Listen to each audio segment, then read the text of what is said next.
Ada friends, this is therapist Abdul Samad. Today I will tell you about anxiety disorder, the symptoms of anxiety disorder and the treatments of it. Occasional anxiety disorder is a part of life. Many people worry about things such as health, money, family problems. Anxiety disorder is not a temporary worry or fear.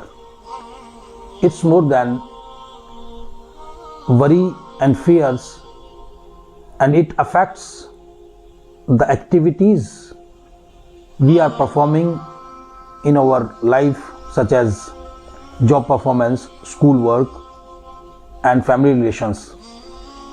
दोस्तों, जैसा कि आप जानते हैं, anxiety disorder एक मानसिक रोग है जिसका ताल्लुक हमारे जहन से, हमारे दिमाग से है। और अगर इसके इलाज की बात कही जाए तो इसमें सबसे पहले साइकोथेरेपी, अच्छी डाइट और एक्सरसाइजेज शामिल हैं। दोस्तों, एक्सपर्ट्स की अगर माने तो ये हमारे अंदर आने वाली बीमारियां, चाहे वो फिज़िकल हों, चाहे वो मेंटल बीमारियां हों, इसकी बुनियादी वजह हमारा बैड लाइफस्टाइल है। हमारा ज़िंदगी जीने का जो तरीका है, रोज़मर्रा की ज़िंदगी में हम जो गलतियां करते हैं, ये तमाम की तमाम गलतियां हमें मेंटली और फिज़िकली बीमार करती हैं। मेरा मानना ये है कि ये तमाम की तमाम बीमारियां, बहुत बड़ी बड़ी बीमारियां कलयुग की देन है। कलयुग का नाम सुनकर आप ज़रूर चौंके होंगे कि बीच में कलयुग कहाँ से आया। दोस्तों, मैं आपको बता दूं कि कलयुग जो है हिंदी का शब्द है और हिंदी में कलयुग के जो मायने हैं उसको समझना ज़रूरी है। कल हिंदी में मशीन को कहते हैं और युग दौर को कहते हैं। दोस्तों, मशीनी दौर कलयुग के सही मायने हैं, लेकिन मशीनी दौर से मुराद वो मशीनें नहीं हैं जिनको हम इस्तेमाल कर रहे हैं।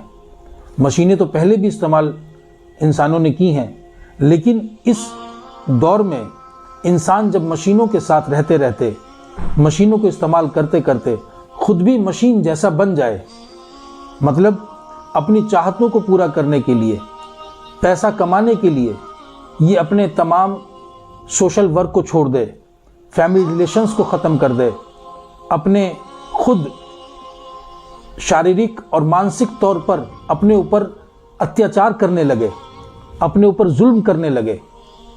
दोस्तों, पैसा कमाने के चक्कर में ये न खाने को देखे, न पीने को देखे, न दिन देखे, न रात देखे। ये हर हाल में सिर्फ और सिर्फ पैसा कमाने की धुन में अपनी ज़िंदगी को तबाह और बर्बाद कर रहा है। दोस्तों, यही कलयुग है।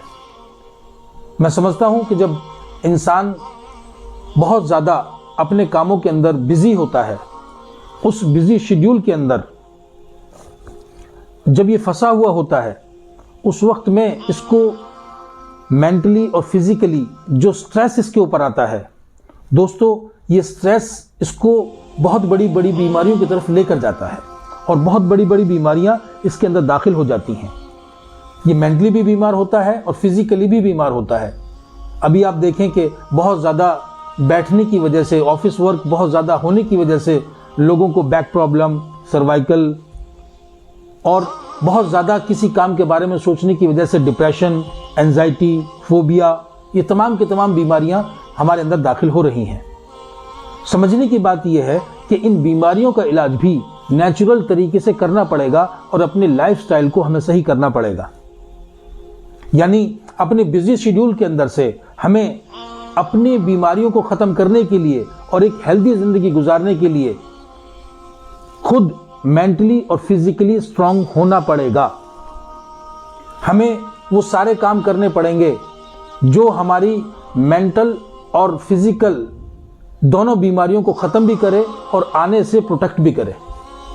दोस्तों, जैसा कि आप जानते हैं कि नमाज मज़हब इस्लाम के अंदर एक ख़ास इबादत है और रोज़ाना 5 दफ़ा नमाज पढ़ने के लिए मुसलमानों को तैयार होना पड़ता है और इस तैयारी के अंदर आप देखेंगे कि जब ये अपने बिजी शेड्यूल के अंदर फंसा हुआ है, वर्कलोड बहुत ज़्यादा इसके ऊपर है और इसको किसी से बात करने तक की फुर्सत नहीं है, लेकिन जैसे ही नमाज का वक्त होता है इसके दिमाग के अंदर कन्वर्जन शुरू हो जाता है, इसका दिमाग डाइवर्ट हो जाता है और इसका दिमाग जो है जिन कामों में फंसा हुआ है उन कामों के फंसे होने में निकलकर, उस काम से निकलकर ये फिर नमाज की तरफ इसका दिमाग चला जाता है।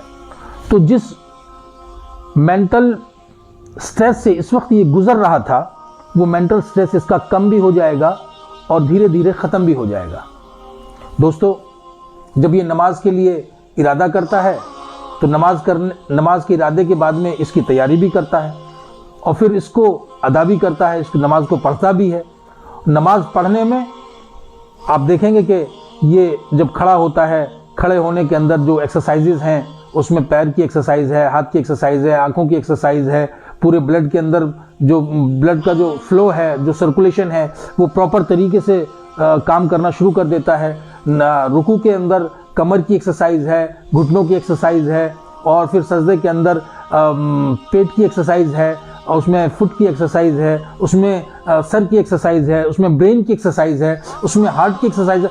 तमाम एक्सरसाइजेज जब वो नमाज परफॉर्म करता है, नमाज को पढ़ता है, तो दोस्तों ये तमाम एक्सरसाइजेज ऑटोमेटिकली इसकी अदा हो जाती हैं, जिसकी वजह से इसको मेंटल और फिजिकल दोनों तरीके से इसको मजबूती हासिल होती है और जो थकावट मेंटली और फिजिकली इसको काम के लोड की वजह से इसके ऊपर आई थी वो ख़त्म हो जाती है।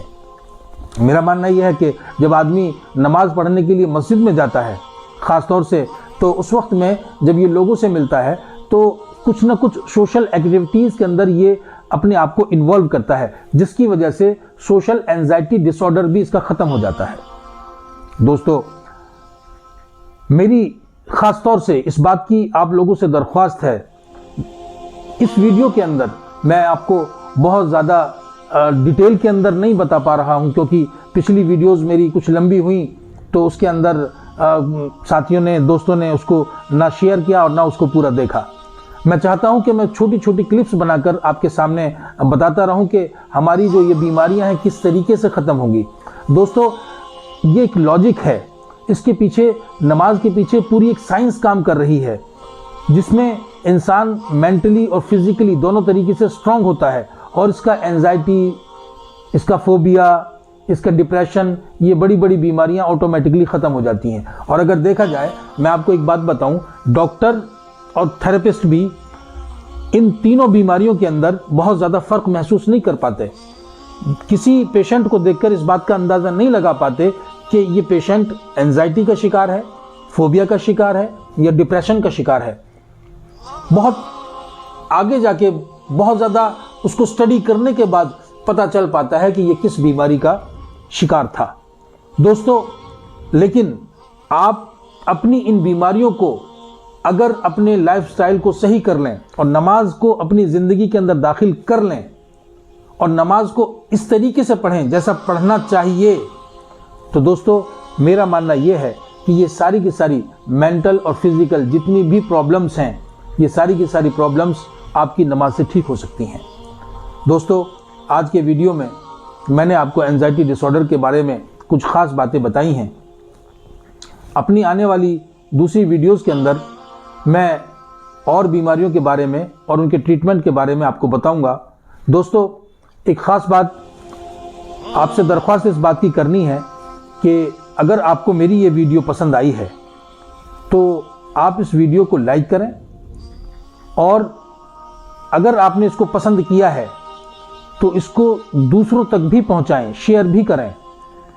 और अगर आप इसको शेयर कर रहे हैं और आप चाहते हैं कि इस तरह की इन्फॉर्मेटिव वीडियोस आपको आइंदा भी मिलती रहें, तो बेल आइकन को भी ज़रूर प्रेस कर लें ताकि हमारी नई वीडियोस भी आप तक पहुंचती रहें। दोस्तों, आज के वीडियो में सिर्फ इतना ही।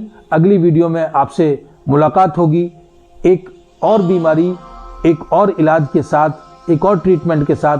तब तक के लिए आप हेल्दी रहें, खुश रहें। आदाब।